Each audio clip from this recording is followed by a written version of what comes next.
Il va y avoir un petit souci. Alors, chers amis, aujourd'hui, nous sommes donc le jeudi qui précède le Shabbat qui va précéder Yom Kippour, et c'est bien sûr le Shabbat Shuvah. Pourquoi? Parce que ce Shabbat, on l'appelle Shuvah, il vient du mot Shuvah, parce qu'il fait partie des 10 jours de Teshuvah. C'est quoi les 10 jours de Teshuvah? Depuis Rosh Hashanah jusqu'à Kippour, le 10 Tishri, c'est un ensemble de jours qu'on appelle les 10 jours de Teshuvah. Donc ce Shabbat-là, c'est un Shabbat très important dans lequel on doit se préparer et prendre conscience de la notion de Teshuvah. Plus particulièrement, le Shabbat. Les 10 jours de Teshuvah en soi, ça a une force, mais le Shabbat Shuvah, encore plus, ça symbolise la Teshuvah du fait que Shabbat, ça veut dire Tashuv, tu retournes, c'est les mêmes lettres que Tashuv en hébreu. C'est-à-dire que quand on vous demande qu'est-ce que c'est que Shabbat, c'est un retour à soi, c'est un retour à notre source, c'est pour ça qu'on se dégage un petit peu de la matière et on s'attache aux choses spirituelles. Et Tchouva aussi, Tchouva, c'est les mêmes lettres, Tchouva, on doit retourner vers Dieu. Tachouv et le retour vers Hachem. Et donc, ça explique donc l'importance de ce Shabbat. Ce Shabbat, c'est un jour dans lequel nous devons prendre conscience de qu'est-ce qu'une Teshuvah, et encore plus le Shabbat qui va nous préparer à Kippour, puisque Kippour, c'est le symbole de la Teshuvah. Donc, l'objet du cours aujourd'hui, ça va être d'expliquer la Teshuvah, comment on fait Teshuvah, et surtout, la confession. Alors, c'est un nom qu'on entend souvent chez les goïms, et pourtant, la confession, c'est repris de chez nous. C'est juste que, souvent, on le fait sans savoir, c'est juste mentionner les fautes qu'on a faites. C'est-à-dire, quand on va faire le alchet, en hébreu, on traduit tous ces alchet-là. Pardonne-moi Dieu sur la faute que, sur la faute que, sur la faute, toutes ces fautes-là, on appelle ça le vidouille. Le vidouille, ça veut dire la confession. Donc c'est pourquoi, parmi tout ça, on va essayer d'expliquer pourquoi c'est si important que ça de se confesser. Donc c'est une vraie question. C'est un point très important. Quelle est l'utilité de se confesser? Ça va être l'objet principal du cours. N'hésitez pas à m'arrêter si vous avez des questions. On va essayer donc, point par point, de parler de Kippour. Vous savez que ces 10 jours de Teshuvah, il y a une histoire qui est rapportée dans le Navi, dans le Sefer Shmuel, dans le livre de Shmuel. On raconte la rencontre entre David et un certain monsieur Nabal. Et le Navi nous raconte la chose suivante. Donc Shmuel Aleph, Perek Rafé. David était dans le désert, donc vous savez que David, pendant une période, il était un genre de mercenaire qui devait servir à protéger tous les Israélites, qu'on appelait à l'époque, parce qu'il n'y avait pas encore d'armée unifiée, il n'y avait pas un système fédéral bien organisé. Et donc David, c'était un genre de mercenaire, les gens ils le payaient, lui il protégeait tous les bergers, il protégeait les habitants, de toutes les tribus qui payaient David pour le protéger. Donc il était avec ses guerriers, et puis on nous raconte que Vaishma David Bamidbar, David il avait entendu dans le désert, il y avait un certain monsieur Nabal qui était avec son troupeau. Que fait David? Alors Vaishlar David il envoie à Sarah Neharim 10 jeunes hommes, et il dit à ces jeunes hommes, Ushaltem Bishmi les Shalom, vous demanderez comment va ce monsieur Nabal, va Martem Kolechai, vous connaissez ce verset, va Ata Shalom, ou Vetra Shalom, toi tu es en paix, ta maison en paix, tout ce que tu as est en paix. Et il lui dit, est-ce que tu peux nous nourrir? On a des problèmes, c'est difficile pour nous. Et est-ce que tu peux nous nourrir? Le pasuk dit Kial Yom Tov Banu. Nous sommes venus pour Yom Tov. Dit Rashi, c'était quel jour que Rashi est venu, que David est venu? Ce jour de Yom Tov, c'était veille de Rosh Hashanah. Et David, sachant que Yom Tov, donc Rosh Hashanah, on doit organiser un repas, c'est pas n'importe quel jour, alors il demande à ce monsieur Nabal de le nourrir, lui et ses dizaines d'hommes qui étaient avec lui, de lui donner, alors que David, en contrepartie, il avait comme rôle de le protéger. Qu'est-ce qu'il fait Nabal? Vayavo, il vient, et Nabal, il se moque de lui. Les 10 jeunes hommes vont répéter à David, voilà, Nabal s'est moqué de nous, qu'est-ce qu'il nous a dit? Il nous a donné 10 petits morceaux de pain de rien du tout, et il nous a envoyés comme des vagabonds, il nous a envoyés balader. Et pire que ça, il est mal poli. Il dit Mi David, c'est qui David? Ou Mi Ben Ishaï, c'est qui ce Ben Ishaï? Il dit Ayom Rabou Avadi Parti Mishmipna Adonai. Il dit j'en connais beaucoup des serviteurs qui ont dû fuir de leur maître. En parlant de David, genre c'est un esclave, tu étais serviteur à Shaoul et tu as dû t'enfuir. Tu es un hors-la-loi aujourd'hui parce que Shaoul, il veut te tuer. Magnifique histoire. Donc les 10 jeunes hommes reviennent. David, hors de lui, il entend cette chose-là. Il décide d'aller à la rencontre de Naval pour lui régler ses comptes. Et là, tout d'un coup, il tombe sur une femme extraordinaire qui vient à sa rencontre. Et cette femme, elle vient, elle lui dit Alna Yassim Adoni Aklibo El Ish Ablial. N'écoute pas que mon maître, donc David, n'écoute pas le cœur de cet homme, cette manière de parler, cet homme blial, cet homme sauvage, qui Naval Kishmoken, où il porte bien son nom, qui est Naval, c'est un Naval, une Nevela, c'est une bête abîmée. Ve'ani Amatra Lora Itiet Nahari Adoni Ashashalarta, moi j'avais pas vu tes serviteurs, si je les avais vus, je me serais mieux occupé d'eux. Alors, vous connaissez donc la fin de l'histoire, juste pour info, elle calme, elle dit que ce vieux monsieur, en l'occurrence, c'était son mari, c'était un homme sauvage, c'était un homme vulgaire et sauvage, elle dit, il ne faut pas l'écouter, laissez-le tranquille, vraiment, moi je m'occuperai de nourrir vos amis, mais ne lui faites rien. La fin de l'histoire, cette fille-là que vous connaissez bien, elle porte le nom de Avigail. Et c'est écrit, Vaïka Seret Ayamim, au bout de 10 jours, Vaïgof Hachem et Naval. Hachem, il a frappé Naval, une épidémie, Vaïamot, et il mourut. Donc on nous raconte voilà, que Naval mourut. Mais on ne sait pas de quoi il est mouru. Au bout, en tout cas, de 10 jours. Et la question, c'est pourquoi Hachem, pour punir Naval, il a attendu 10 jours. Alors le Midrash, il dit, première réponse, il y a eu 7 jours de deuil de Shmuel. C'était la période où le prophète Shmuel venait de mourir. Donc Hachem, il a attendu que les 7 jours de deuil du prophète Shmuel se terminent pour ne pas mélanger le deuil d'un Naval, d'un voyou, et le deuil d'un tzaddik. Après, il a attendu 3 jours et il est mort dans cette épidémie qui a duré 3 jours.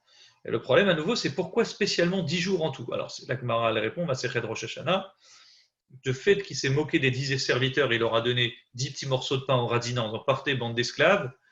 Alors Hachem, il lui a laissé 10 jours. Mais le Yerushalmi nous dit que ces 10 jours-là, c'était en réalité les 10 jours de Teshuvah, Aseret et Metshuvah.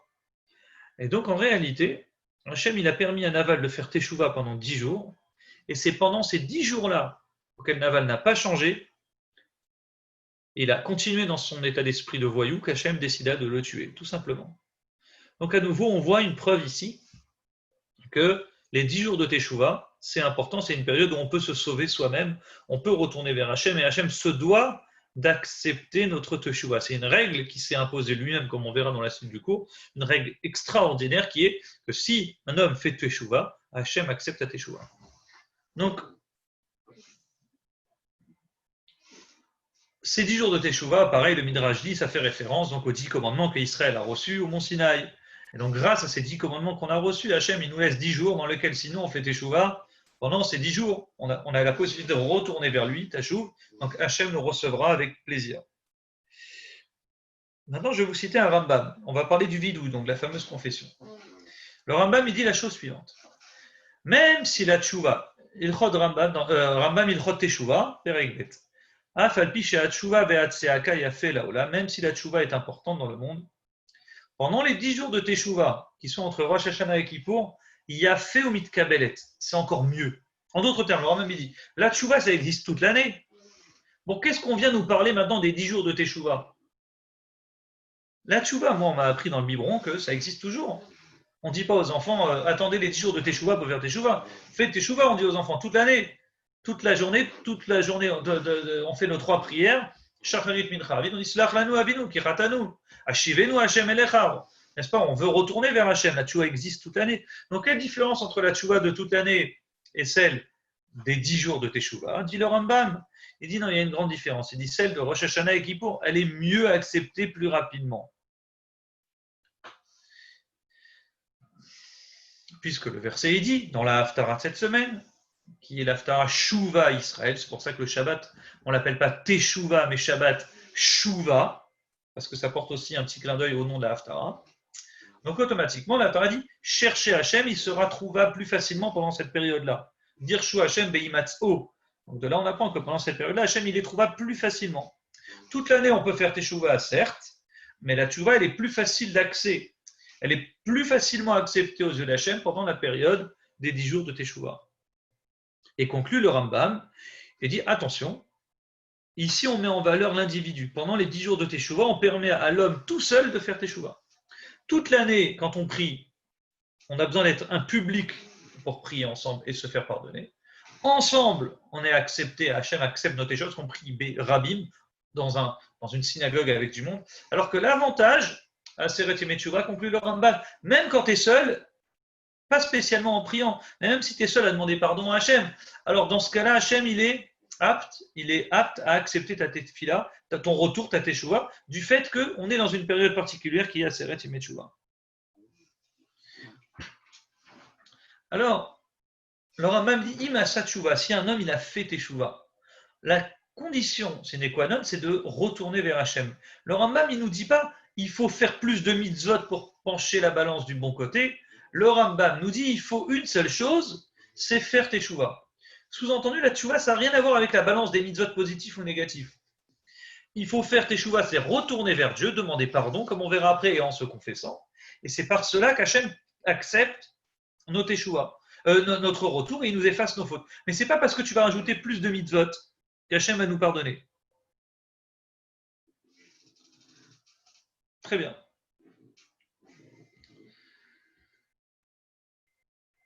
La Gemara nous dit la chose suivante. La tchouva, c'est quelque chose d'extraordinaire. Pourquoi c'est quelque chose d'extraordinaire? C'est tellement pas logique, c'est tellement anormal que Dieu il a eu besoin de créer la teshuva. La Gemara explique ça avant même la création. Regardez, je vous cite Masechet Pesachim dans la Gemara. Shivat Varim Nivreu Kodem Shenivra Olam. 7 choses ont été créées avant la création du monde. La Torah, vous connaissez, et la Tchouva. Le Gan Eden, le paradis, le Gehinnom et ainsi de suite. Le Beth Amikdash et tout. Mais la Teshuvah, pourquoi la Teshuvah a besoin d'être créée avant la création du monde? Parce que la Teshuvah, c'est quelque chose d'extraordinaire. Comment est-ce possible de faire une erreur une fois et de se faire pardonner? Recommencer l'erreur, se faire pardonner. Quelqu'un vient et me fait du mal. Quelqu'un vient et me fait du mal. Il m'insulte en public, il me fait honte, je rougis. Je suis un bon juif, le type il vient, le lendemain il me demande pardon, écoute, j'ai fait une erreur, j'aurais pas dû t'insulter en public, j'aurais dû t'appeler, désolé. Bon, je suis quelqu'un de normal, un bon juif, je suis pas trop rancunier, je dis ok, écoute, je te pardonne. Ne recommence plus, si tu as quelque chose à me dire, tu me l'as dit en privé, tu m'insultes pas avec tous les gros mots, encore plus en public. Une semaine après, il revient à la synagogue, le type, et à nouveau il m'insulte en public. Et il m'insulte. Juste après, 24 heures après, il me rappelle et me dit « Je suis désolé, vraiment, vraiment, cette fois, je suis désolé, je ne recommencerai plus. » Je vous promets qu'un type normal, il ne pardonne pas. Et quand bien même je serais un bon juif, un très bon juif pieux, je dirais « Ok, je te pardonne une deuxième fois. » Mais si le même type, il revient une troisième fois, la semaine d'après, et à nouveau, il m'insulte, et à nouveau, il parle mal, c'est fini, on ne peut plus pardonner. C'est terminé. On met une croix sur lui et c'est limite humain, c'est normal, on se protège en disant je ne veux plus avoir affaire avec lui parce que sinon il va m'attaquer, c'est quelqu'un de dangereux pour moi. Donc l'humain, il n'a pas le choix que de ne pas toujours pardonner à la même personne qui fait la même erreur. Et pourtant, Hachem, il a autorisé ce qu'on appelle la teshuva. Un homme qui vient, qui demande pardon, sincèrement pardon, il dit à Rosh Hashanah Kippour Hachem, je vais faire Shabbat, mettons. Il dit, je prends sur moi de faire Shabbat très sérieusement. Je demande pardon pour tout ce que j'ai fait l'année dernière, sur tous les Shabbats que j'ai loupés. Hachem, il nous pardonne. Magnifique. Ah, le type dans l'année, il a flanché. Pourtant, il s'est engagé qu'il allait bien faire et qu'il regrette de ne pas avoir fait Shabbat l'année précédente. Et cette année-là, il a flanché. Revient Rosh Hashanah Kippour. Les 10 jours de 10 jours, il redemande pardon à Hachem, mais sincèrement. Et s'il redemande encore une fois sincèrement Hachem pardon pour toutes les erreurs que j'ai faites, pardon d'avoir transgressé Shabbat. Si une ou deux fois j'ai transgressé, je te demande pardon, je prends sur moi de mieux le faire. À nouveau, il est pardonné. Et comme ça pendant 120 ans. C'est pas normal. Hachem, il nous donne un cadeau extraordinaire. La seule condition que précise le Rambam, c'est que bien évidemment, le type, quand il demande pardon à Hachem, il ne faut pas qu'il ait l'intention de recommencer la faute. C'est vraiment qu'il a été pris en cas de force majeure. Bon, alors il demande pardon, il dit désolé mon Dieu, vraiment je ne m'attendais pas à faire cette avéra, pardon. Mais s'il demande pardon sincèrement, il est à nouveau pardonné pendant 120 fois. Pardon? Vous avez une question? La question c'est comment on peut imaginer que Dieu nous pardonne pendant 120 fois la même faute se reproduit chaque année. Chaque année on demande pardon et chaque année on ressort blanc comme neige de cette histoire comme dit le verset. Parce que la Gemara dit la tchouva est précédé la création du monde. Comme je vous ai cité tout à l'heure, il y a 7 choses qui ont été créées avant le monde. C'est-à-dire avant même qu'il y ait cette notion d'humain, il y a eu cette idée qu'on appelle la teshuva. La teshuva, c'est le retour. Hachem, il autorise, il a ouvert une porte comme ça spéciale. Il dit, avant même de créer le monde, je prévois une porte spéciale dans laquelle les gens ils pourront rentrer, demander pardon 120 fois dans leur vie, jusqu'à 120 ans. À chaque fois, ils demanderont pardon et à chaque fois, ils seront pardonnés. Comme dit le Midrash, un jour, ils ont demandé à la chorma, à la sagesse. Elle dit le Midrash, ils ont demandé à la sagesse, à la chorma, dis-moi, celui qui faute, quelle est sa punition? La sagesse, elle réfléchit, elle dit, celui qui faute, le fauteur, que le mal le poursuive et le tue. Magnifique. Logique, la chorma, elle est logique, hein, elle est sage, elle est propre. Ensuite, ils vont demander au prophète, à la prophétie, dis-moi prophétie, celui qui faute, quelle est sa punition? Alors le Midrash dit, le prophète il est intelligent, il dit, celui qui faute, je vous annonce, il finira par mourir, c'est logique. Il demande à la Torah, Torah, dis-moi, celui qui faute, quelle est sa punition? Elle dit, celui qui faute, il doit apporter un sacrifice pour se faire pardonner. Parce que la Torah dit, un homme qui faute, il doit apporter un sacrifice. Il demande à la tchouva, dis-moi tchouva, quelqu'un qui faute, quelle est sa punition? Il dit, qu'il fasse teshuva et on lui pardonnera. On voit que cette idée de teshuva, c'est une idée extraordinaire qu'Hachem nous donne avant même la création du monde, et donc on doit faire ce teshuva. Mais, et là on arrive au point essentiel, la meilleure manière de faire teshuva, la seule manière, pardonnez-moi, c'est de faire ce qu'on appelle le vidouille. Le vidouille, c'est la confession. Se confesser à Hachem, se confesser et rappeler nos fautes que nous avons faites. Dit le prophète Yecheskel, en reprenant Yecheskel donne une prophétie au peuple juif, et donc il parle au nom d'Hachem. Il dit, et mort alehem, chayani neum Hachem. Dis-leur, sur ma vie, moi Dieu, imerpot bamot aracha, est-ce que je veux la mort du voyou? Yecheskel, le prophète dit, il dit au nom de Dieu, est-ce que Dieu souhaite la mort d'un voyou? Non. Kim beshuv racha midarko, lorsque le voyou retournera, fera tchouva, il changera de chemin. Shuvu shuvu midachechem, retournez de vos mauvais chemins. Vela matamutu bet Israël, pourquoi vous mourrez? Donc Dieu il dit, j'attends pas de tuer le mauvais. Moi j'attends juste une chose, que le rachat change de route et fasse demi-tour. Mais ce qui est très drôle dans cette prophétie, c'est que Dieu il dit, Chayani, sur ma vie, je jure. Dieu il jure. En d'autres termes, la tchouva elle est tellement pas logique, c'est tellement quelque chose d'illogique. Quelqu'un nous dit, j'ai vu la nuit dernière, j'ai vu mon arrière-grand-père qui est mort, mon arrière-grand-mère, ils étaient tous réunis autour de moi dans mon salon. Hier soir dans la nuit. L'ami, bon, arrête, tu rêvais ce soir-là. Non, bon, c'est un type qui a dit, je vous jure. Il vous parle, oui, je jure. Quand tu viens jurer, c'est qu'il y a quelque chose d'inimaginable et tu veux bien dire aux gens, écoutez, je vous jure que ce que j'ai vu, c'est vrai, tu as besoin de jurer. Normalement, un homme normal, il ne jure pas. Tu dis, voilà, celui-là, je l'ai vu jurer. Pourquoi il a besoin de jurer? Parce qu'il y a une certaine sincérité. C'est pas logique ce qu'il dit, et donc pour contrecarrer ce qui n'est pas logique, il amène un serment, il amène une promesse. Donc si Dieu il vient, il dit je jure Chayani sur ma vie, Dieu il dit, au nom de Dieu, je ne veux pas la mort du rachat, je veux qu'il fasse tchouva. C'est-à-dire que l'idée de la tchouva, c'est une idée extraordinaire. C'est pas quelque chose de normal. Et c'est tellement pas logique que le prophète Yecheskel il dit, Dieu il dit sur ma vie, Dieu il a besoin de jurer, dire je vous jure que ce que je vous propose c'est vrai, faites teshuva, je veux pas que le rachat il meure.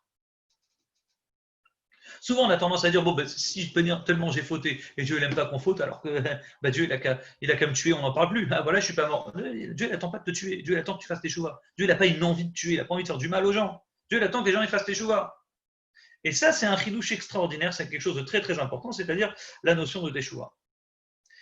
Amar Rabbi Lévi, la Gemara, toujours Masechet Yoma de Kippour. Rabbi Lévi dit, la teshuva est tellement grande, Mageet ad kiseh hakavod. Elle arrive jusqu'au trône céleste, au trône de Dieu. Comme il est écrit dans notre Haftara d'ailleurs de cette semaine, comme il est dit, quand vous avez par exemple une phrase de la Mishnah, pardonnez-moi, quand vous avez une phrase de la Gemara, ou quand vous avez une phrase même de la Mishnah qui dit comme il a été dit, c'est comme il a été dit dans un verset du Tanakh, de la Torah écrite, pour apporter une preuve plus solide, soi-disant, j'ai annoncé cette chose-là, mais sachez que c'est écrit chez Nehemar, comme il a été dit dans un verset.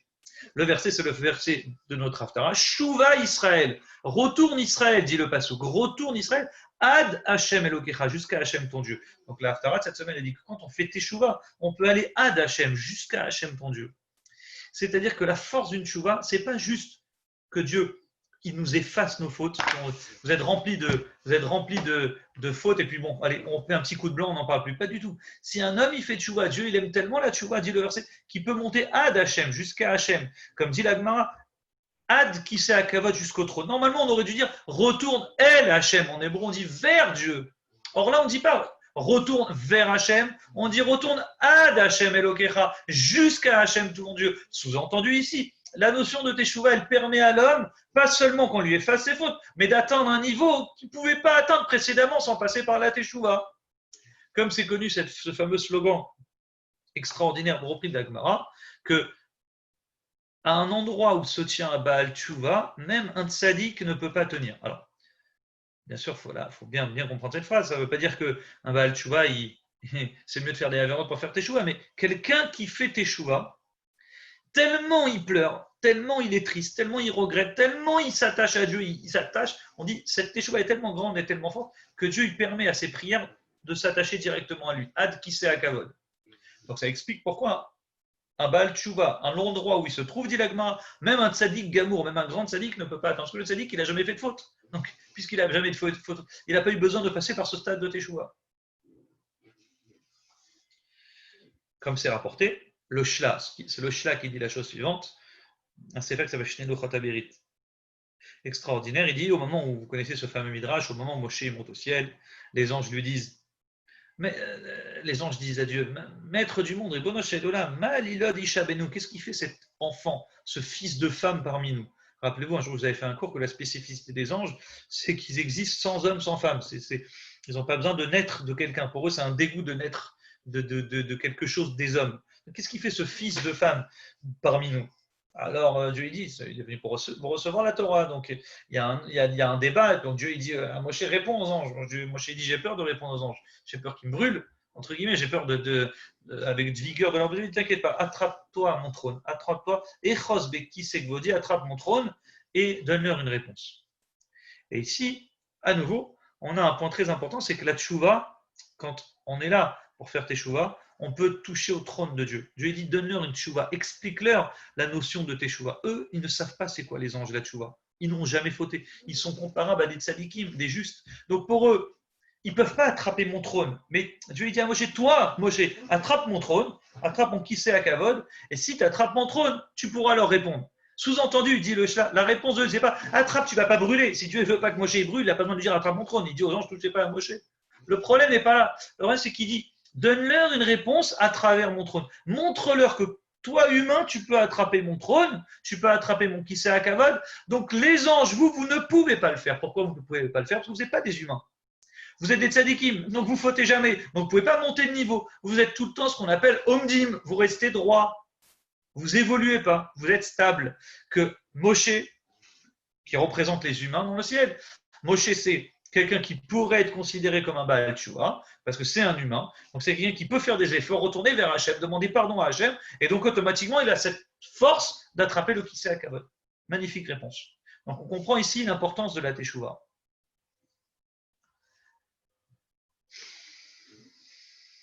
Pas de questions? Continuons notre Gemara sur le sujet de la Teshuvah. Donc, il existe, avant d'arriver donc à la confession, qui est la raison, qui est la seule possibilité de faire Teshuvah, avant d'arriver à cette notion de vidou, et la Gemara dit, il y a bien sûr Arba'a Chiluke Kapara. Il y a 4 sortes de pardon. Il y a celui qui a juste laissé passer des mitzvot positives, c'est-à-dire qu'il aurait pu mettre les téphilines, il n'a pas mis les téphilines. Bon, ça arrive, il a loupé ses téphilines, c'est-à-dire qu'il a juste enfreint une mitzvah positive. Dit la Gemara, ce genre de Averot, il ne bouge pas tant qu'on ne lui a pas pardonné. C'est-à-dire qu'il dit à Dieu, pardon, vraiment je regrette, Mochalinu, on lui pardonne rapidement, tout simplement. Il existe une deuxième sorte de pardon, c'est celui qui a transgressé une mitzvah négative, il a transgressé Shabbat. Il a mangé un verre, il s'est rasé avec une lame. Alors on dit, il veut faire teshuva.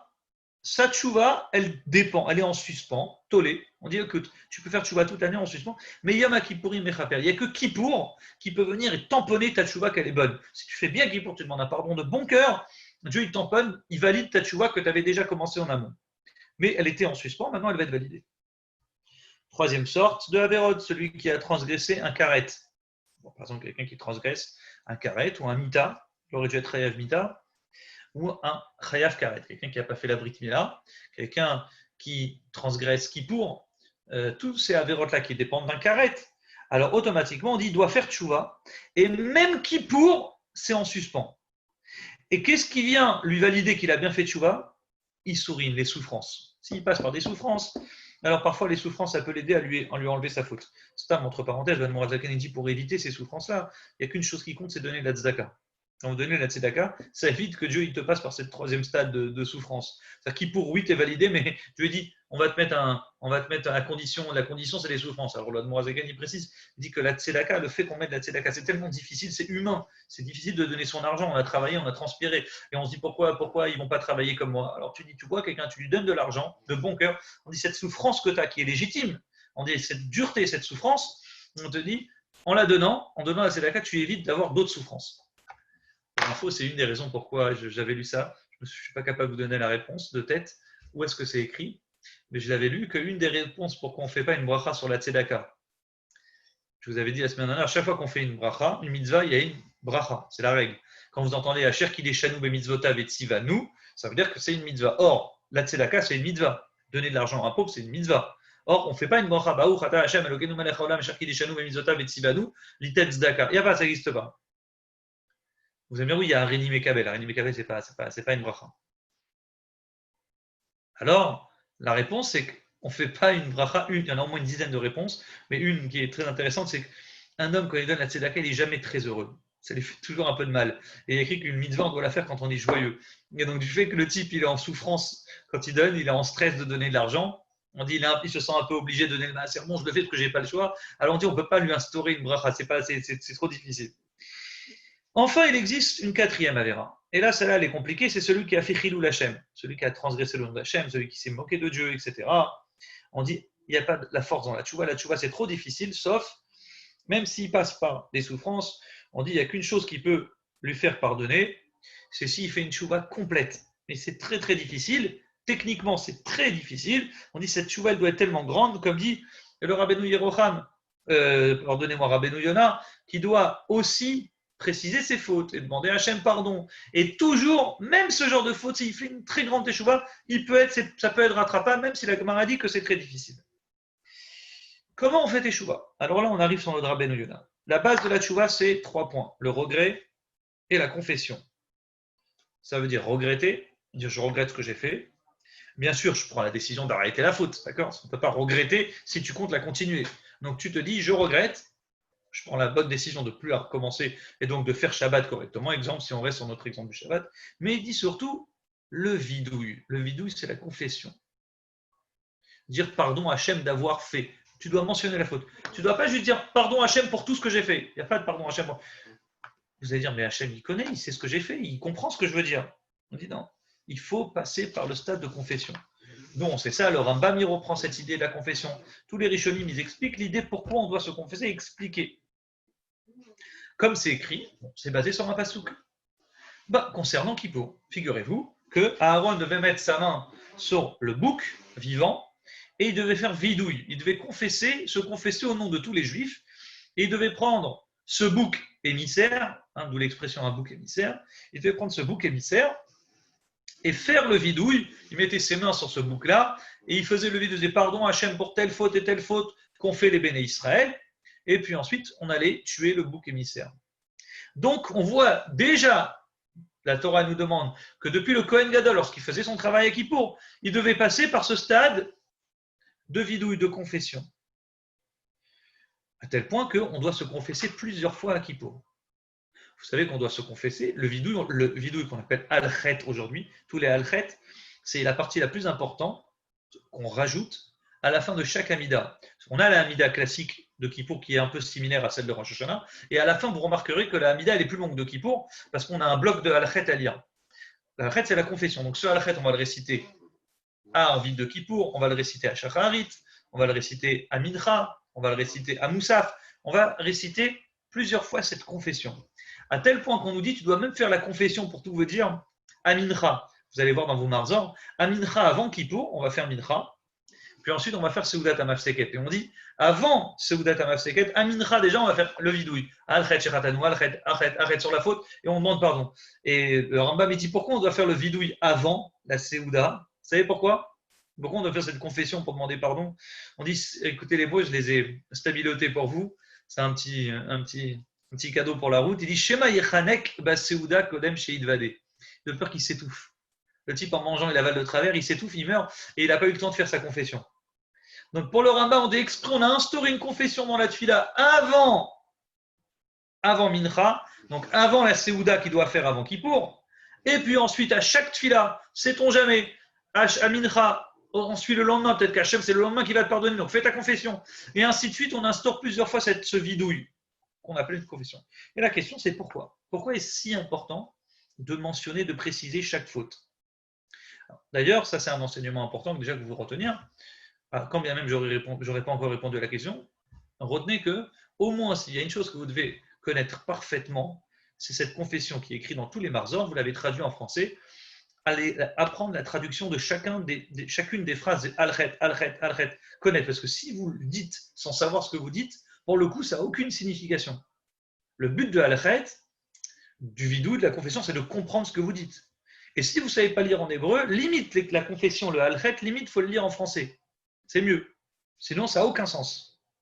Et donc, la question du cours aujourd'hui, ça va être, comme je vous l'ai dit en préambule, pourquoi on doit se confesser ? Quelle est l'utilité à cela ? En quoi est-ce si important ? Dieu, il connaît nos pensées. Et pas seulement que Dieu, il connaît nos pensées, nous-mêmes, on le dit dans la tfila de Kippour. On le dit, Dieu, tu connais nos pensées.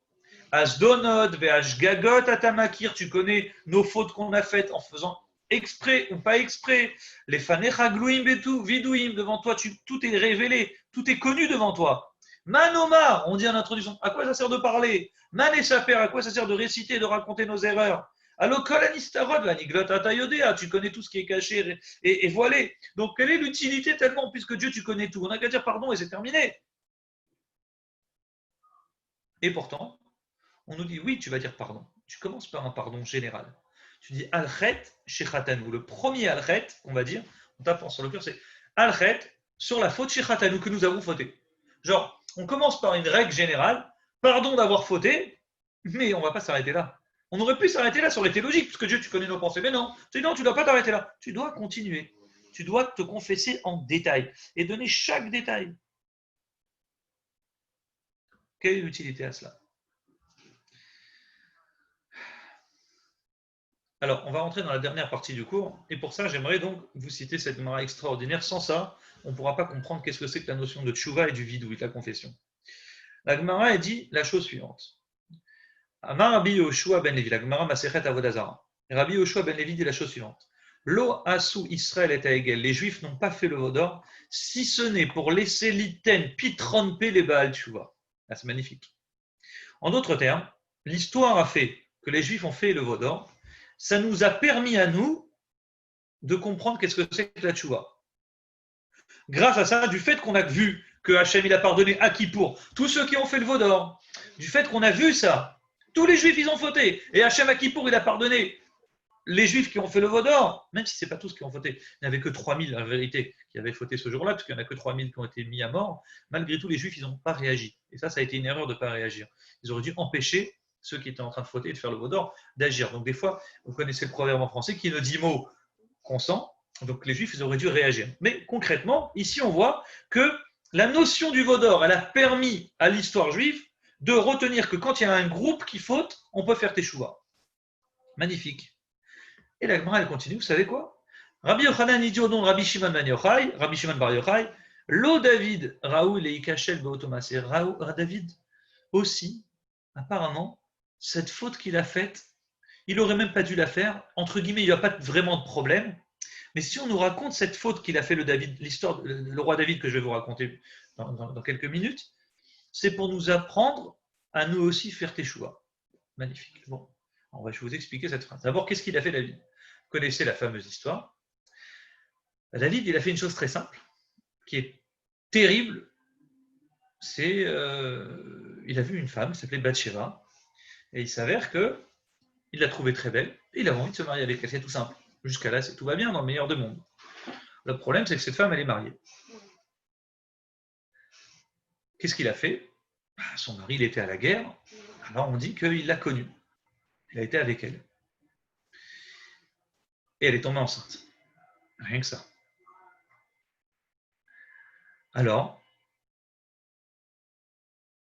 le roi David, il apprend qu'elle est enceinte. Qu'est-ce qu'il dit? Bon, il dit il faut que je me marie vite avec elle. Le problème, c'est que je ne peux pas me marier avec elle. Son mari, il est là. Il est en vie. Donc d'abord, il va essayer de ruser et dire à son mari de revenir de la guerre. Il dit écoute, reviens, va avec ta femme, etc. C'était un homme important. Non, ce n'était pas juste un petit soldat, c'était un capitaine sérieux qui travaillait avec le général Yoav. Et il appelle donc ce Uri on l'appelait, il dit Uri, viens, ça y est, t'as assez travaillé, viens de reposer chez toi, va voir ta femme, etc. Il lui envoie une missive et Uri, il refuse. Il dit quoi, mes amis sont à la guerre et moi je vais me reposer ici, je vais me détendre chez moi à la maison, c'est pas possible, il refuse. Le roi David il est très embêté. Qu'est-ce qu'il fait? Il envoie une missive, une lettre à Yoav, son général, lui dit tu vas prendre Uri et tu vas l'envoyer donc à la guerre, mais pas juste à la guerre comme il, parce que c'est un guerrier, tu vas le mettre en première ligne au prochain combat. Et c'est ce qu'il fait Yoav. Son général, il obéit, David, au doigt et à la lettre. Il dit à Uri, tu vas aller là, il le poste à un endroit spécialement dangereux où il savait que tous ceux qui étaient en première ligne allaient mourir. Et Yoav, il lance la bataille, et ça loupe pas, Uri meurt. Terrible histoire. Le prophète Nathan vient voir David. Et il lui dit la chose suivante. Il dit, dis-moi David, je vais te raconter une histoire. David dit avec plaisir, je t'écoute. Il dit voilà, il y avait un jour un riche qui avait beaucoup de troupeaux, qui était très riche, avec du petit, grand bétail, menu bétail. Et il y avait un pauvre à côté, un voisin à lui qui avait rien, qui avait, si ce n'est une petite brebis qu'il avait achetée, et cette petite brebis, elle le faisait vivre. Il la faisait grandir, il la chérissait puisqu'elle lui donnait bien sûr du lait, et donc il n'avait que ça dans sa vie. Et qu'est-ce qu'il a fait ce riche-là? Il est venu, il a pris directement cette petite brebis et il l'a prise, il l'a volée pour lui. Et il a laissé donc le pauvre tout seul sans rien. David, le passouk qui nous dit, David se met en colère. Il dit quoi? Il dit à Nathan au prophète, c'est qui ce Ben Mavet, ce fils de mort, ce type qui a fait ça? Aïcha Osezot, celui qui a fait ça, il doit mourir. Et la brebis qu'il a volée, il doit la payer 4 fois, Arba Ataïm, 4 fois, parce que c'est un voleur. Le prophèt, il entend, il dit non, David, tu n'as pas compris. Ataïch, c'est toi l'homme. C'est toi l'homme, il lui dit. Il dit ainsi Hachem, Éloqué Israël, le Dieu d'Israël, a dit je t'ai oint comme roi, je t'ai sauvé de Shaoul, je t'ai aidé, je t'ai donné la maison de ton maître, je t'ai donné les femmes de ton maître, je t'ai tout donné, je t'ai donné la royauté d'Israël, celle de Yehuda, et je t'aurais rajouté plus et plus. Mais tu as fait du mal. Tu as tué Uri. Tu as fait du mal, tu as tué Uri, tu as pris sa femme. Alors, il lui dit toi, roi David, du fait que tu as tué par l'épée, écoutez bien comment c'est bien, comment Hachem y règle bien les choses, tu as tué par l'épée, tu as pris sa femme, alors toi aussi, l'épée ne s'arrêtera pas de tourner dans ta maison. Et vous connaissez la fin de David, toute sa vie, il va devoir guerroyer, lui personnellement contre d'autres guerriers, contre d'autres voyous, mais aussi contre sa propre famille. Son propre fils va lui faire la guerre. Il va devoir faire la guerre à son fils jusqu'à ce que son fils va mourir. Et ensuite, il y aura un dernier fils encore à la fin, quand il va devoir oindre Shlomo, qui va s'appeler Adoniaou. Adoniaou, il va encore faire des problèmes. Ça va être terrible. Toute la vie de David va tourner autour de l'épée. Tu as utilisé l'épée contre un homme qui ne méritait pas. Même si tu l'as fait passivement, tu es responsable de ça. Ah, tu as pris la femme d'un autre. Lui dit, mais c'est pas que. Tu as pris la femme d'un autre, tu vas aussi payer. Tu vas payer que quoi? Il dit, je vais envoyer des gens proches de toi, de ta maison, qui prendront tes femmes devant tes yeux. Et tu ne pourras rien faire. Toi, tu as agi en cachette, tu as fait ça rusé. Tu as essayé d'agir en cachette. Hachem, devant tout le monde, il te montrera que ton ennemi prendra ta maison. En l'occurrence, son ennemi, ça sera son propre fils Avshalom, et il prendra les propres femmes de son père. Il dit pourquoi? Pour ce que tu as fait. Et David y répond, Khatati, j'ai fauté. Alors dit la Gemara, suite à cette faute, il faut bien comprendre. J'ai fauté. Khatati, Hachem, j'ai fauté pour Hachem. Écoutez bien. On a donc cette histoire. La Gemara dit, on a l'histoire du peuple juif qui a fauté, qui a fait le veau d'or, c'est pour apprendre un groupe à faire teshuva. Voilà tous les Bnei Israël qui ont fauté. Alors vous aussi, vous pouvez vous rattraper en tant que groupe pour faire teshuva, puisque les Juifs ont été pardonnés à Kippour. Mais nous dit le roi David aussi, il a fauté. Et le roi David aussi, sa faute, elle a existé pour permettre à un individu tout seul de faire teshuva aux yeux d'Hachem. Si le roi David, avec l'erreur qu'il a faite, il est pourtant exclu, on lui dit, il aurait dû déjà périr pour ça. Mais comme il a demandé pardon, comme on verra après, la manière comment il a dit pardon, il s'est fait pardonner par Hachem. Alors ça nous apprend de la dilagma que même un individu tout seul, il peut aussi se faire pardonner par Dieu. Et dit la Gemara, en plus, le roi David, quand on réfléchit bien, on analyse la situation, il avait des excuses. Comme on verra après, il avait des excuses pour dire j'ai pas fauté. Et je vous dirai après pourquoi ça ne s'appelait pas vraiment une faute. En tout cas, la Gemara dit voilà, on a ces deux histoires qui nous prouvent à nous, public ou privé, comment faire teshuva. Un yachid, un individu ou un tzibour. On a besoin des deux, parce qu'on aurait pu croire qu'un tzibour c'est normal, c'est facile de faire teshuva quand on est un groupe, alors qu'un individu non. Donc on a besoin de l'histoire de l'individu. Et la Gemara conclut et dit on a aussi besoin de l'histoire de l'individu tout seul, parce qu'on aurait pu dire l'individu quand il demande pardon, c'est logique. Pourquoi? Parce qu'il a peut-être un mérite particulier. À l'inverse, un groupe, non. Alors on dit non. Même le groupe, il peut faire teshuva. Parenthèse, fin de l'histoire de la Gemara. Ici, on voit l'importance de cette teshuva. Mais comment David est fait teshuva? David, il dit une chose. Il dit Khatati, j'ai fauté. Pardon, je me suis trompé. J'ai fait une erreur. Tout de suite, le prophète Nathan, il lui dit tu as fait une erreur. Dans ce cas-là, il y a eu un blanc. David, il dit Khatati, j'ai fauté. La Hachem pour Hachem. Nathan, le prophète, il reprend la parole et lui dit Hachem evir khatatra. Hachem, il retire ta faute. L'otamout et tu ne mourras pas. En d'autres termes, là, c'est très drôle ce qui se passe. C'est qu'au départ, Dieu, il prévoit de tuer David pour l'erreur qu'il a faite. Pourquoi il prévoit de tuer David? Parce que David lui-même, il a dit dans son jugement, il a dit celui qui a volé la brebis de ce pauvre-là, il doit mourir. Donc dans le ciel, on dit attends, si David il juge lui personnellement qu'un type qui fait une chose pareille doit mourir, donc lui il l'a fait, donc il doit mourir. Donc il y a un blanc, il lui dit t'as fauté par Hachem, c'est toi ce pauvre, ce riche qui a pris au pauvre et ainsi de suite. David il comprend le message et l'autre il le maudit, il lui dit tu vas prendre, il y aura un ennemi qui va venir, qui va te prendre tes femmes, etc. Comme je vous l'ai expliqué. Il y a un blanc. David aurait pu dire ouais mais pourquoi non ça va, j'ai des réponses. Et David il avait des réponses. La seule chose qu'il dit c'est Khatati, j'ai fauté. Il y a un blanc, le prophète dit Hachem vient de me dire à l'instant maintenant, je viens de recevoir une prophétie de Dieu, tu ne vas pas mourir pour ça. Toi, tu prévoyais de mourir, c'était prévu que tu meurs, mais l'otamout, tu ne mourras pas. Extraordinaire.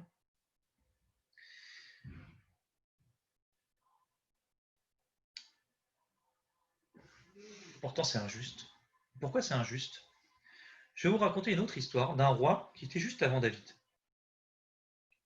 Et pire que ça, la même Mara Yoma, Masechet Shoma, c'est la Masechet de Kippour. Elle dit la chose suivante, ouvrez vos oreilles. Shaoul, Be'avera Achat, Shaoul, il a fait une seule Avera. Le roi Shaoul, c'est le prédécesseur de David. Ve'altalo, on lui a considéré que c'est une erreur impardonnable. David Bishtaim, David, il a fait deux erreurs, deux fautes.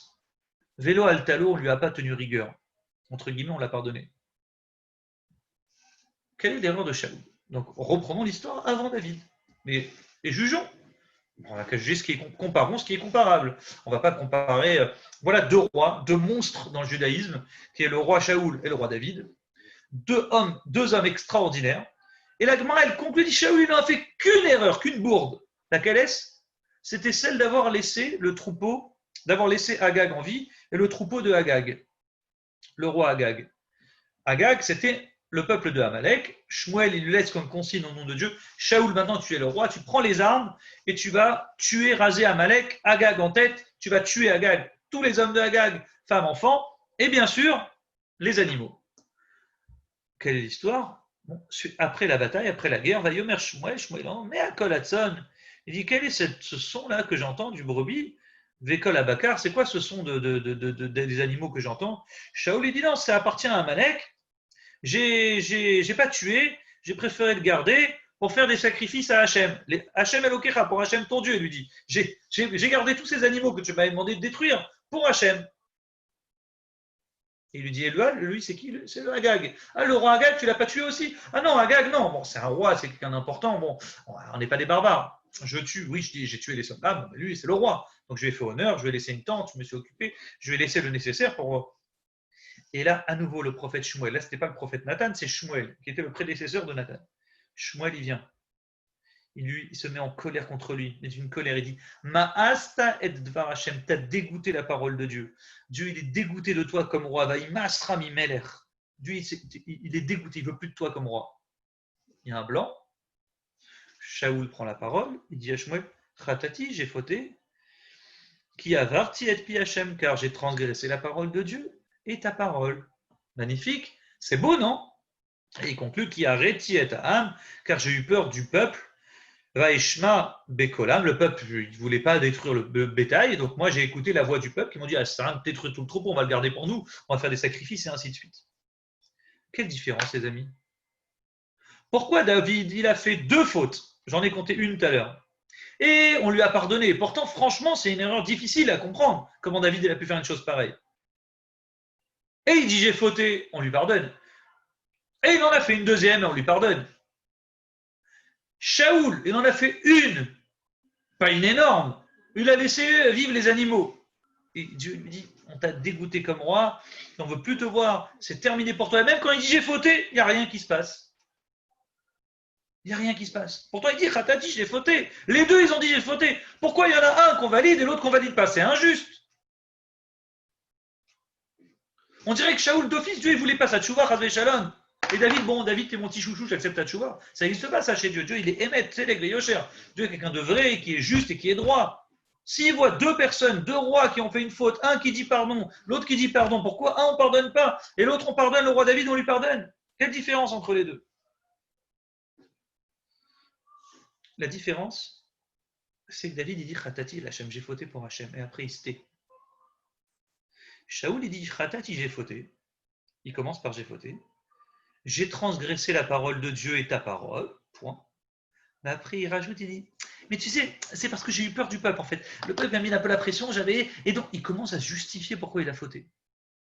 Mais qu'est-ce que tu justifies déjà? Dis j'ai fauté, tais-toi, ne dis pas plus. Dis pas c'est parce que, et c'est parce que, et c'est parce que. T'as fauté, tu dis pas c'est parce que. Le roi David, il aurait pu dire c'est parce que. Il avait des circonstances atténuantes. Il avait des raisons, et vous savez laquelle? Il aurait pu dire mais j'ai pas fait chati, je me suis pas marié avec la femme d'un homme. J'ai pas fait une avéra. Ah bon, pourquoi David n'a pas fait? Tu sais pourquoi j'ai pas fait une avéra? Parce qu'il y a une règle que tous les soldats qui vont en bataille, quand les Yotse, les Milchamed David, tous ceux qui vont faire la guerre pour le roi David, Yotse donnait get cri toutes les ishto. Chacun devait donner un get à sa femme, un get au cas où il mourait. C'était quoi la règle? Un homme qui va en guerre, au cas où cet homme-là, il disparaît, il est perdu des radars, ou on ne sait pas où il est, pour ne pas laisser sa femme, ce qu'on appelle Aguna. Aguna, ça veut dire dans un statut dans lequel elle peut ni se marier, parce que peut-être que son mari l'envie, lui a pas donné le guet, et ni divorcer, il n'y a rien. Elle est coincée parce que son mari disparaît, même s'il est mort, mais on n'a pas de preuve qu'il est mort. Alors la femme, elle reste à Gouda, coincée chez elle, la vie, elle ne peut pas se remarier avec personne. Pauvre dame. Donc il y avait une règle, David, il a sorti une règle à l'époque, il a dit tous ceux qui vont à la guerre, ils donnent un guet à leur femme au cas où. C'est un guet qui leur permet que s'ils disparaissent, bah, au moins la femme, elles ont un guet. Donc ils divorcent, mais au moins c'est un divorce tranquille. Quand il revient, le guet, il disparaît, il n'y a plus de guet. Logique. Donc David, alachiquement, il aurait pu dire, mais moi, j'ai été avec cette femme, cette fameuse Bathsheba, entre parenthèses, cette fameuse Bathsheba, l'enfant qu'elle a, il va mourir, et c'est le prochain enfant, quand il va se marier vraiment, comme la halakha, elle demande véritablement, là où elle va avoir dans son ventre le futur roi Shlomo. Donc c'est de cette femme-là que va naître le futur roi Shlomo, mais pas de ce premier bébé, mais du deuxième bébé qu'elle va avoir. Alors il dit, et ça c'est très important de retenir, David, il aurait pu dire, mais moi, j'ai pas fait une avéra. Moi, je me suis marié avec elle, mais j'avais le droit, puisqu'elle avait un guet à la maison, un guet en bonne et due forme, dans son tiroir. Deuxième chose, ah ben dans ce cas, pourquoi tu as mis à mort son mari? Pourquoi tu l'as envoyé en première ligne? Tu sais pourquoi je l'ai fait? Tu sais pourquoi? Parce qu'il m'a manqué de respect. Et c'était vrai. Quand ton roi David te dit, viens ici mon ami, viens, Ouri, rentre chez toi, voilà, tu as la permission du roi, va réjouir ta femme, rentre à la maison, détends-toi un petit peu. Qu'est-ce qu'il répond? Il dit non. C'est interdit de refuser quelque chose au roi d'Israël. Le statut du roi d'Israël, c'est un statut très particulier. C'est un statut qui le met au-dessus de tout, au-dessus de toutes les règles. Si tu manques de respect au roi, le roi a le droit de te mettre à mort. S'il estime que c'est un manque de respect, la halakha l'autorise à faire ce qu'il a envie, à tel point qu'on décourage les juifs à avoir un roi d'Israël. À l'origine, ce n'était pas prévu. Parce qu'un roi, c'est quelqu'un de très difficile. Le prophète Shmuel, il annonce, il dit, vous avez voulu un roi, vous savez ce qu'il va vous faire, il va vous prendre vos filles comme épouses, il va vous imposer d'aller à la guerre, il va vous imposer toutes ces choses-là qui sont vraiment quelque chose de très dur.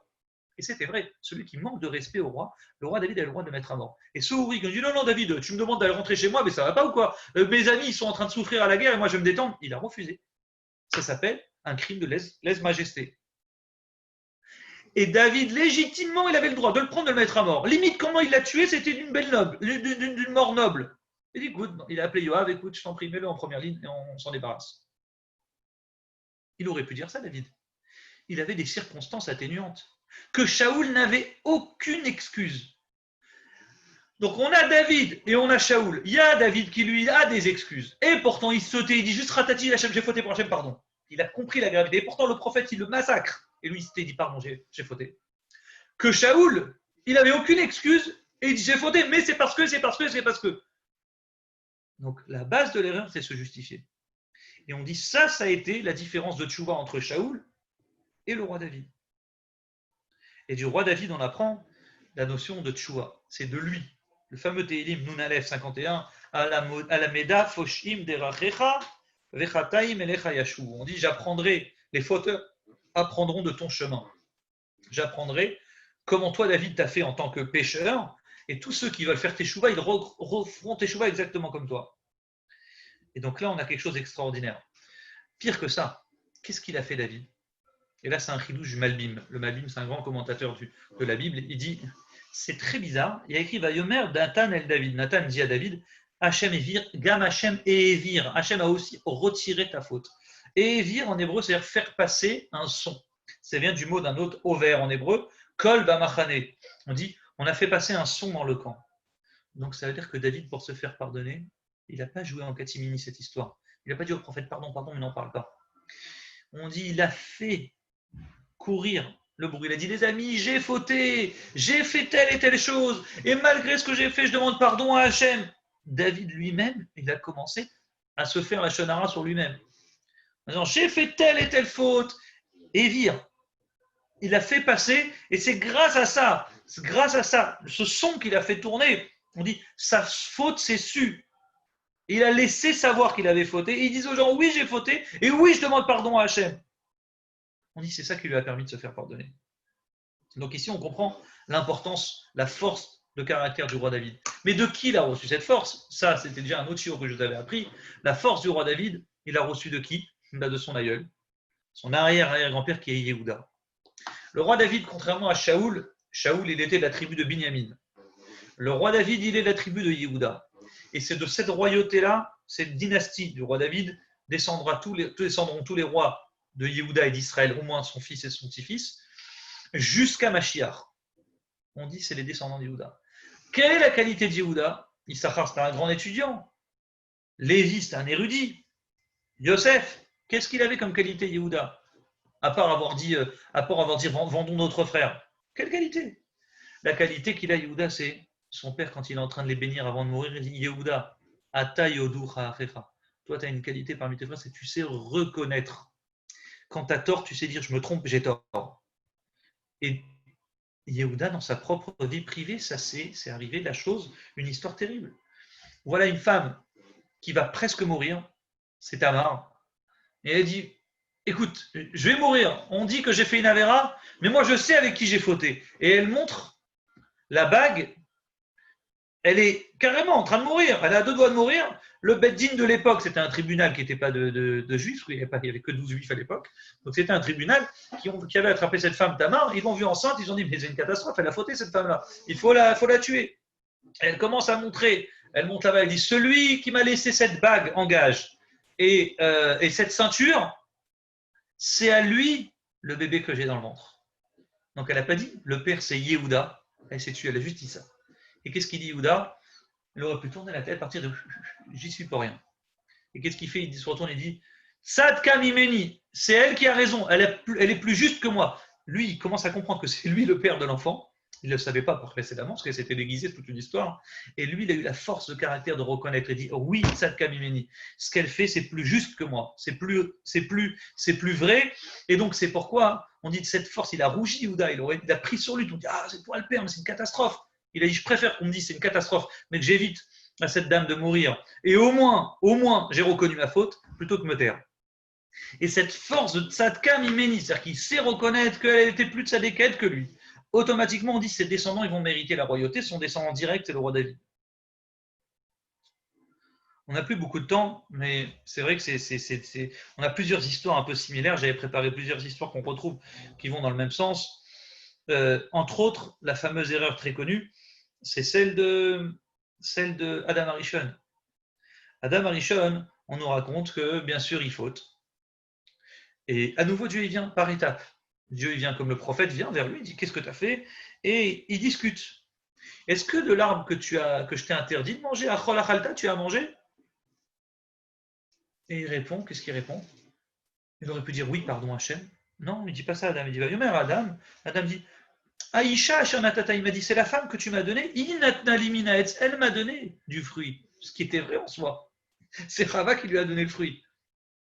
Sauf qu'est-ce que tu justifies? Tu sais que tu as tort. Trouve pas mille arguments. Concrètement, tu as tort. Dieu t'ouvre une porte. Tu dis, fais tes chouvas. Dis tout de suite, j'ai fauté.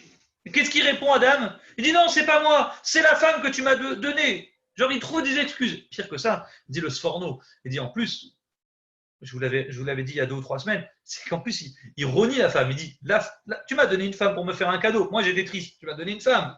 Vous voyez? Et au lieu de dire merci bon Dieu pour la femme, il dit, c'est elle que tu m'as donnée qui est ton cadeau empoisonné, tiens. Voilà. Donc, on dit que ça s'appelle être kafouille tova. Tu es ingrat aux yeux de Dieu. Dieu te fera un service et tu lui jettes son service à la figure. Donc, on te dit, au-delà de ça, c'est qu'il aurait pu dire, j'ai fauté, pardon Dieu. Il n'a pas dit ça. Tout de suite, il dit, c'est pas moi, c'est la femme. Il commence à trouver des excuses. Mais pourquoi tu te justifies? Dis rien. Ça aurait été mieux. Il dit, il y a un rapport, c'est que, pour info, David, à la fin, Hachem, il pardonne Adam. Il dit, bon, tu vas pas mourir, tu vas vivre pas éternellement, mais il dit combien? Il dit 1000 ans. J'ai pris pour toi une bonne journée. C'était 1000 ans, Dieu de Dieu. Et à la fin, il finira par donner 70 ans, et il a vu le roi David naître. On dit, il a vu par prophétie, parce qu'il voyait toute l'humanité arriver, donc par prophétie, par esprit divin. Et Adam Arishon, on dit, quand il a vu le roi David naître, qu'il devait mourir né, d'un bébé mort-né, il a dit, combien tu m'as prévu combien d'années? Il lui dit 1000 ans. Il dit, je peux donner des années pour cet enfant-là. Et on dit, Dieu dit combien? Il dit 70 ans. Il dit, c'est validé. Il a donné 70 ans à David. David, il va vivre, il va mourir à 70 ans. Et on dit pourquoi? On dit, il y a peut-être un lien entre les deux. Du fait que Adam, il sait que le roi David, lui, il arrivera à dire ce que lui, il n'a pas fait. C'est-à-dire dire tout de suite, pardon, je me suis trompé. Les deux, ils sont entrés dans une situation très délicate aux yeux d'Hachem. Il y en a un, Adam Arishon, qui n'a pas dit pardon, qui a dit c'est parce que c'est la femme que tu m'as donnée, que lui, tout de suite, il dit, David, pardon. Il y a un lien entre les deux. Donc David, il se doit Adam Arishon, il se doit de donner ces années-là à David. Parenthèse fermée, revenons à Bilam. Bilam, c'était un prophète, un vrai prophète. On dit qu'il connaissait Dieu parfaitement. C'était vraiment le prophète des Goïms. Et Bilam, il connaissait le message de Adam Arishon, il connaissait l'erreur d'Adam Arishon, il connaissait les qualités de Yehuda, il connaissait le plaisir que ça fait à Dieu que quand on se trompe, on dit je me trompe. Et quand il y a un ange qui vient à la rencontre de Bilam pour lui bloquer le passage, et il dit, avec un ange, l'ange il vient avec son épée, il empêche l'ânesse de passer. L'ânesse, elle voit ça, elle veut pas, elle va à droite, à gauche. Et puis à ce moment-là, l'ange apparaît à Bilam avec son épée. C'est normal. Bilam, il allait pour maudire les Juifs. C'est énorme. Donc il y a un petit ange qui vient lui rappeler, fais attention à ce que tu vas dire. Et quand l'ange vient, il sort son épée, qu'est-ce qu'il dit Bilam? Vayomer Bilam el Malach Hashem. La première fois, Bilam, Khatati, j'ai fauté. J'ai fauté. Genre, je savais pas que tu étais sur la route, sinon j'avais su, j'aurais pas frappé mon ânesse. L'ange lui dit, pourquoi tu frappes mon ânesse? Il dit, ah, j'ai fauté. Je t'avais pas vu que tu étais sur la route. Bilam, il a compris le message. Et qu'est-ce qu'il fait l'ange quand il entend Bilam dit, j'ai fauté, pardon. J'aurais pas dû frapper mon ânesse. Qu'est-ce qu'il fait? Il le laisse partir. Et de là, la Gemara, elle dit, pardonnez-moi, le Midrash dit la chose suivante, il dit, et c'est magnifique, il dit, Kol mishechoté veomer chatati, tout celui qui faute et qui dit j'ai fauté, ein reshut la malach livgabo. Aucun ange peut lui faire du mal. C'est-à-dire qu'un ange y vient pour vous embêter parce que vous avez fait une erreur, dit ah j'ai fauté. Le fait de le dire et d'expliquer ce que tu as fait, personne ne peut te toucher. En tout cas, pas l'ange qui est en mission peut te toucher. Il n'a pas une force surhumaine. Toi, tu as une force plus forte que celle de l'ange, du fait que tu peux dire je me suis trompé. Quand Hachem dans le désert, il envoie des serpents, quand Hachem il envoie des serpents parce que les Juifs ils se plaignent et ils se font une erreur et ils disent on n'a pas d'eau, on n'a pas de pain, on ne veut pas ce pain, il est mauvais, qu'est-ce qui se passe? Hachem il envoie des serpents qui viennent mordre les Juifs et tuer pour certains Juifs, d'autres tombent malades, ils viennent voir Moshe, ils disent Khata, nous avons fauté. Nous avons fauté. Nous avons fauté. Il commence par nous avons fauté. Alors automatiquement, Hachem il dit à Moshe, il prépare un mât avec un serpent, et les Juifs ils pourront regarder ce mât et demander pardon, et puis automatiquement, ils vont guérir. Khatanou, nous avons fauté. Simplement. Et on dit ça, c'est la base de la tchouva. Comment on commence notre confession du Alchet? On commence par Alchet chez Khatanou, sur la faute laquelle nous avons fauté. Et après, on explique quelle faute. Qu'est-ce qu'ils disent les Juifs? Ils disent Barnouba Hachem, on a parlé contre Hachem. Vavar, on a parlé contre toi. Il te palait Hachem, prie Hachem, qui nous retire. Donc, une fois que tu as expliqué quelle faute, j'ai fauté. Point. Il n'y a pas à se justifier pourquoi j'ai fait.